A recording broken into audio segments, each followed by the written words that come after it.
Hi friends, ఈ చెట్టు ప్రకృతి సహజ సిద్ధమైనది. ఈ చెట్టు పేరు మనకు పూజారి గారు చెప్తారు. చూడండి పూజారి గారు. సబ్సి ఆ?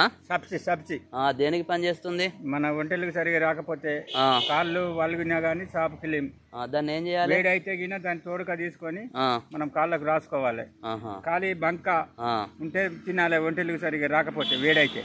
ఓకే, కిడ్నీల రాళ్ళు గిట్ట అట్లా అట్లా అట్లా పనిచేస్తుందా? పనిచేస్తుంది. దాని బంక చలికాలం వెళ్తుంది. చలికాలం ఇప్పుడు వెళ్ళదు, వానకి వెళ్ళదు. ఓకే పూజారి గారు, థ్యాంక్ యూ.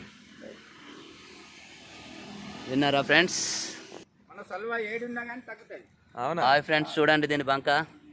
ఇది తింటే అన్నిటికీ కూడా పనిచేస్తుందంట. చూసారా, తప్సి చెట్టు. ఇది ఎక్కడ పడితే అక్కడ కనపడదు, ఓన్లీ ఫారెస్ట్లోనే ఇక్కడ ఉన్నది. చాలా విశిష్టత ప్రాముఖ్యత ఉన్నది ఈ చెట్టు. Okay friends, thank you.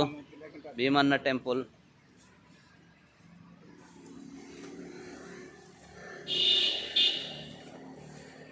Komuram Bheem Asifabad జిల్లాలో ఉన్నాం, ఫారెస్ట్లో. ఓకే.